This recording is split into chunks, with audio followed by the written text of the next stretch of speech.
So here we go. I just finished Act 8 in the beta for 3.0 for the Fall of Oriath expansion. I'm level 62, and it kind of hand-holded me right directly into maps. I don't know if that's just a placeholder. I don't know if maps is going to be like, hey, right around this time you can start doing maps. I think it was just showing me that because I'm out of acts to do at this point. But so here's my impressions, right? First of all, it's really cool to be able to play Path of Exile and in your leveling process to not know what's going on. That's a really cool, really refreshing experience. But that's only going to apply to right now. You know, that'll fade. So you can't really consider that too much. Act 5. Overall, I think Act 5 is super well done. I think the zones, they look great, they feel great. They're huge. Maybe too big, some of them. Maybe too big. There is a lot of mob density as well, which was interesting. It was really cool for me because I'm a bleed bow build right now. I'm blowing packs up all at once, so it was kind of cool. But definitely some of the objectives seem to be kind of difficult to find in these kind of maze-like zones. Again, that could be that I'm falling victim to just not being familiar with it and being so used to being so familiar with the zone that I know where to go. It being new to me may have just made it more difficult and seem bigger. But it definitely seemed very large zones, very dense, very packed zones. Boss fights were difficult. The boss fight at the end was awesome. Very, very cool boss fight. I love a lot of the boss mechanics they're going through. Heard and seen a lot of complaints on optional bosses and their difficulty. I wasn't having too much of a problem. That could come down to build. I mean, most of them killing them with puncture and my patented shoot and scoot playstyle, which is pop them with bleed and run around like a madman and then pop them with bleed again 7 seconds later. So there's that. Overall, really liked it. The Sin character I think is really, really cool. It was also cool, the Kitava inspired followers, everything really neat. The Sin character I think is missing some audio still, some voice lines. So it'll be interesting to see that really fleshed out because it is such a kind of an edgy character. So that was neat. Then we go into part 2, Act 6. Initially, I was very, very disappointed. End of Act 5, they say, hey, get on this boat and head back to Rayclast. Go, okay. And we show up at Lion Eye's Watch. Mother. God. I've already been here. I've spent years at Lion Eye's Watch. I thought I was done with this place. So originally very disappointed. Very. That slowly changed after leaving Lion Eye's Watch and realizing, okay, there's new mobs everywhere. Also, I started getting an appreciation for NPC character development in a way, which I know not everybody's looking for in an ARPG. But for me, I thought that was really neat, that I was able to reunite with NPCs that I've been so familiar with for so long. I thought that was really kind of cool and a little unexpected.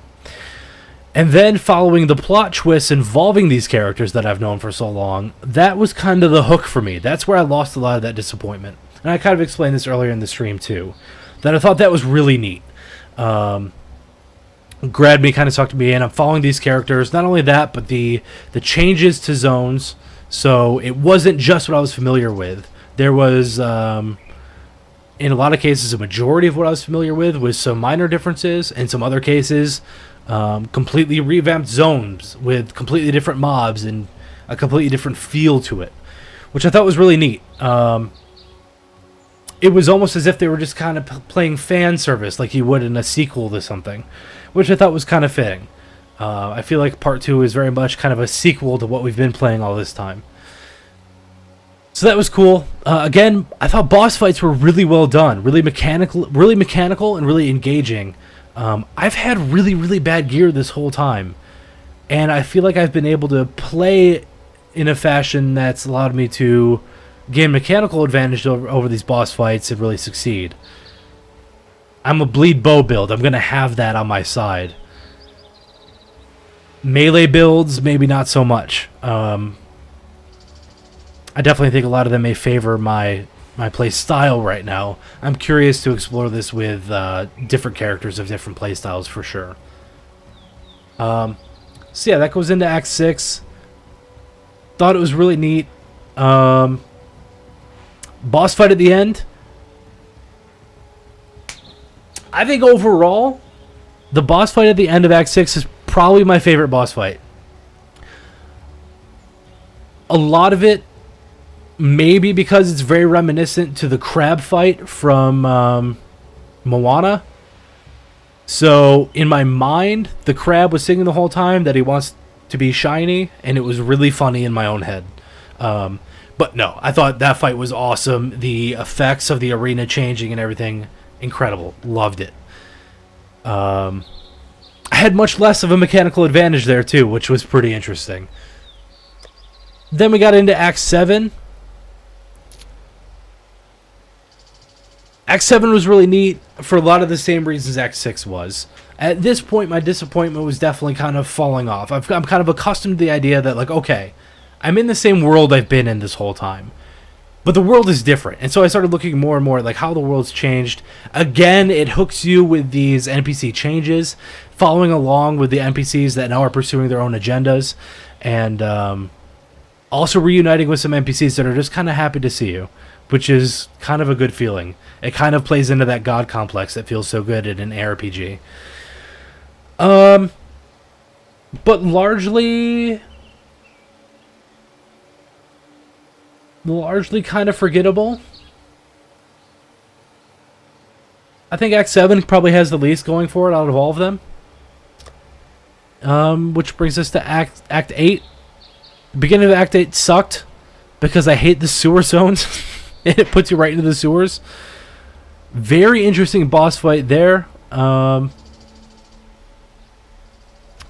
Again, Act 8 seemed like it had really, really large zones.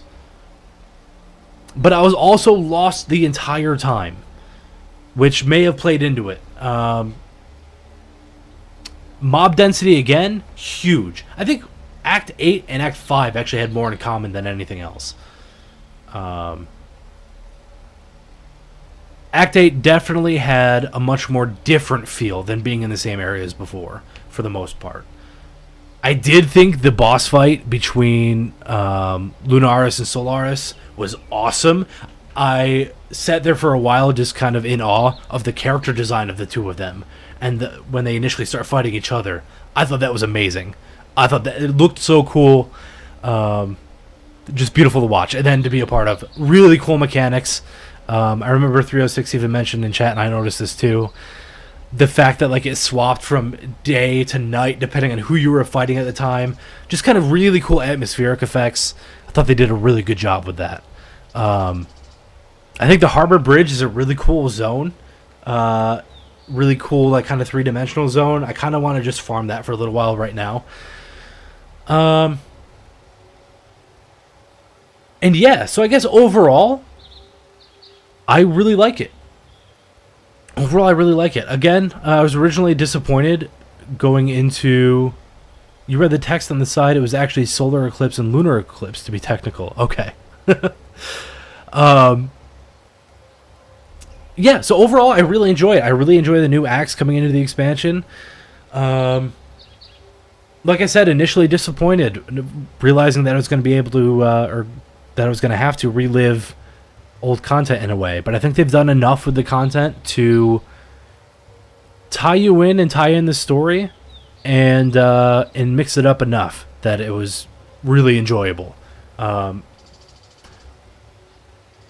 yeah, I'd say the biggest con is the fact that it is old content. The biggest pro, on the other hand, boss fights. I think the boss fights have been pretty incredible. And yeah, 306 is mentioning we still have Acts 9 and 10. Hopefully those are all new. And I agree. Hopefully they're all new. I could see Act 9 especially being previous Act 4. Which I actually think it is, because I think it has us traveling to Highgate. So I'm sure Act 9 is going to be Act 4 all over again. And I know we have to confront the Beast again. So, two things. Curious to see how they mix that up and what that's like revisiting it. Also, that means that Dried Lake may still be there for our late game farming. So I'm curious to see if they get away from that, or if they hand that back to us on a silver platter, saying, hey, you guys loved farming Dried Lake for the past years. What year? 2 years? I don't know, since Act 4 launched. So here, keep farming Dried Lake. Hopefully they mix it up a little bit. But interesting nonetheless. Hopefully, what I hope for more than anything is that Act 10 is at least all new. I hope Act 10, they pull out all the stops. I hope it's all new, and I hope it's got some more badass boss fights. So yeah, I'd say overall that's my my kind of review for Acts 5 through 8 in the beta for Fall of Oriath. Super enjoyable. Can't wait for full release in 3 or 4 days. 4 days, I think. Yeah, can't wait.